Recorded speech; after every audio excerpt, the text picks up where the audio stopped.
I'm proud to call him my friend. So here's Marty Hanahan. Hi, everybody. I'd like to thank everybody for coming out tonight.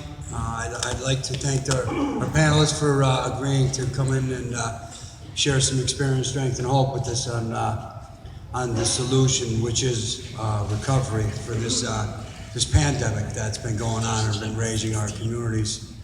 I'd like to say first and foremost, as I sit here, and Commissioner Cummings had said that she had noticed the picture of Joey, and I'm an emotional guy, and I don't apologize for that because I care, and that's a part of me that I'm proud of today that I used to try to hide. And so when I see the tears of a grandmother, I want to cry with her, and so I do.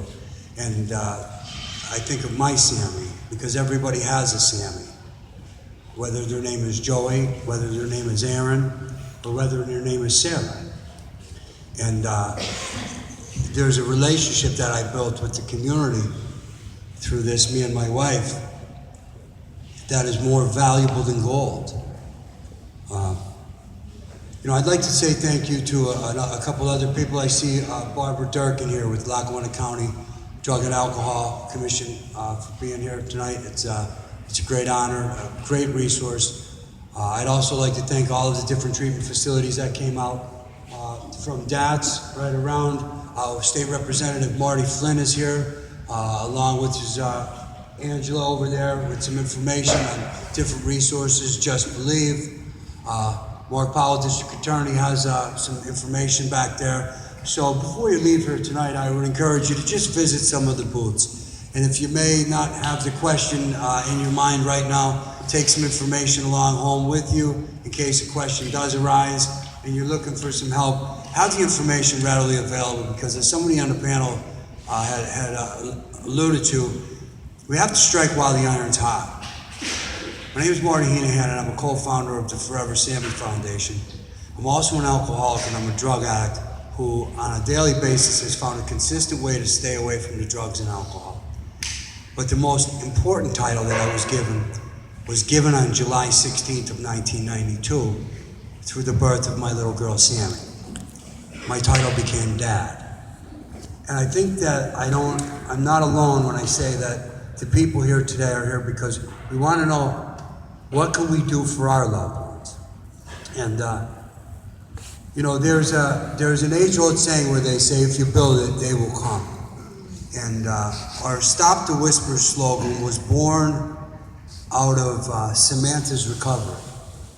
Samantha was sober for about 3 years, and they were the happiest, most productive, and successful years of her life. And although she struggled towards the end, and although she ultimately paid the ultimate consequence for her addiction, it is her spirit in recovery that we carry. We want to just continue to promote that. Unfortunately, I was catapulted into a place where people give me those numbers. I can tell you there's been 44 overdose deaths in Lackawanna County since January 1st of this year. So I can tell you that there's 44 families. Me and a friend of mine, we talk on a daily basis, and he says, what do you think that family's thinking right now? And the only word that ever comes to my mind is crushed. Complete and utter destruction. It's like an atomic bomb went off. And there's no right or wrong way to address it at that point. There's a movie, and the name of the movie is called Collateral Beauty. And it's with Will Smith. And it was suggested that I watch the movie because Will had lost a daughter in the movie. And so I had watched the movie. And towards the end of the movie, the mother was sitting in the waiting room of this hospital, and this woman who played Death asked the woman, are you losing anyone today? And she said, I'm losing my little girl. And this woman called Death said, be careful not to miss the collateral beauty. And that made sense to me. It's very easy for me to tell you the collateral damage. I just told you a small glimpse of the statistic. 44 families have just lost loved ones to this disease since January 1st. However, I would like to let you know that there is collateral beauty. And the collateral beauty for Sammy is you guys tonight. It's the fact that her spirit brought this together. And although it will never make it right, although it will never relieve that deep pain, there is a spirit that is kind, and it says help somebody. I went to a lot of places in my addiction that I never meant to go to. I'm actually writing a book, and the name of the book is called We Didn't Mean It. They don't mean to hurt us. They don't mean to be taking things from us. I know that because I didn't mean it. Now that in no way means that we condone that behavior or we're supposed to just let them go. But one of the biggest hurdles and the biggest obstacles for as a parent or as a loved one, as a family member, is it's hard for us to say that two-letter word and let it be a complete sentence. No. When they ask for something and we know it's not healthy. No. We're so caught up as a society, I am caught up as a parental figure in society to say no because, rather than say no because I said. No. If I had a 5-year-old, my son was 5 years old, and he was about to dart out into traffic to chase his favorite football, I would grab his arm and I would not let him go, regardless of whether he tried to kick my shins, called me names, and told me I will never love you again, Dad. I knew, or would know, in the bottom of my heart that I was doing that for his best interest, because I love him. However, what happens is they get a little older, and they start saying things that hurt a little deeper, and we say, okay. When the truth of the matter is that train is still coming down the tracks. That big school bus is still coming down the road.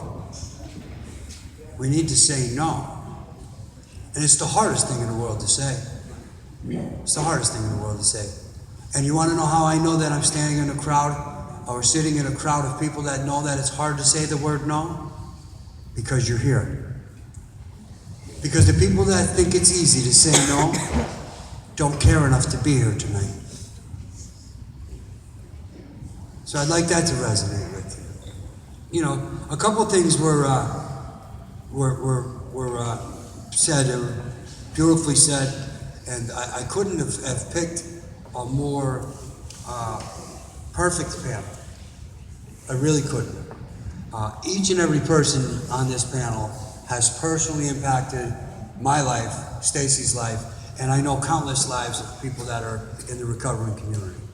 And for that, I thank you, and I'd like to give you guys another round of applause.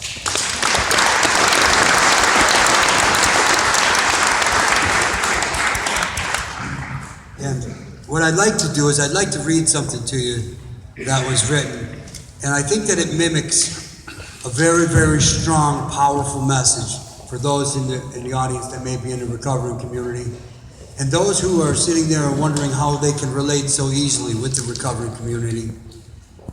Here's his thing, and I'll read it. It says, God in his wisdom selected